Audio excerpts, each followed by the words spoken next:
नमस्कार मित्रांनो, शेतशिवार यूट्यूब चॅनलमध्ये तुमच्या सर्वांचे स्वागत. आज आपला विषय आहे उन्हाळ्यामधील मिरचीची लागवड. तर मित्रांनो, उन्हाळी लागवड करत असताना शेतकऱ्याकडून काही चुका होतात ते होऊ नये त्यासाठी आम्ही हा स्पेशल व्हिडिओ बनवते.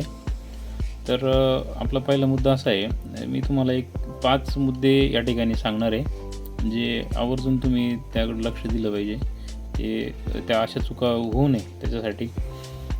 तर पहिलं असं आहे की मल्चिंग पेपर, जो आपण उन्हाळ्यामध्ये मल्चिंग पेपर यूज करतो, तर हा 25 ते 30 मायक्रॉनचं मल्चिंग पेपर यूज करायचा आहे. सिल्वरमध्ये ब्लॅक कलर खालून टाकायचा आणि सिल्वर वरतून ठेवायचं. काही शेतकरी काय चुका करतात, सिल्वर कलर खालून करतात आणि ब्लॅक वरतून करतात, तर त्याचाही आपल्याला दुष्परिणाम पुढे भोगावा लागतो. आणि दुसरा जो पॉईंट आहे की जे आपण नर्सरीतून रोपं आणतो, तर ही रोपं पूर्णपणे हार्डनिंग झालेले रोपं असले पाहिजे, जेणेकरून आपली मर ही कमी होईल.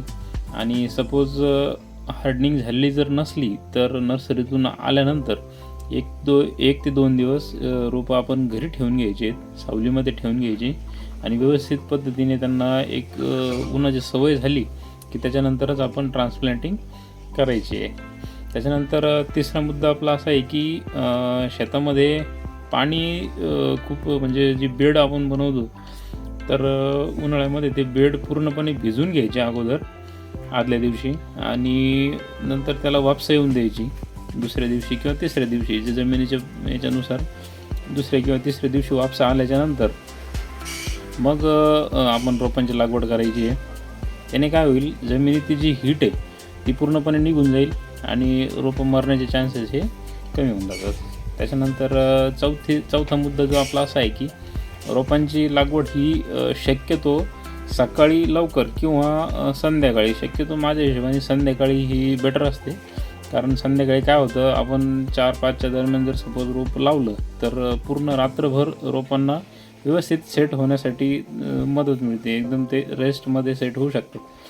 आणि त्याच्यानंतर जो 5वा जो मुद्दा आहे, समजा लागवडीच्या नंतर जे आपलं मल्चिंग पेपरचे होल करतो आपण, जे रोप लावतो, त्याच्या रोपांच्या बाजूला आपल्याला कागदी जे कप मिळतात चहाचे, जे आपले कागदी कप मिळतात छोटे, त्यांचे खालचं जे हे असतं बूट, ते पंचिंगने काढून टाकायचं आणि तो ग्लास त्या रोपांमध्ये टाकायचा, जेणेकरून काय होईल, मल्चिंगची बेडमधली जी हीट आहे जी रोपांच्या जवळ निघते, तर ती हीट रोपांना लागणार नाही, जेणेकरून आपले रोपं मरणार नाही. अशा पद्धतीने 4-5 मुद्दे होते, याची जर काळजी घेतली तर उन्हाळ्यातील मिरची लागवड ही यशस्वी होऊ शकते. धन्यवाद मित्रांनो.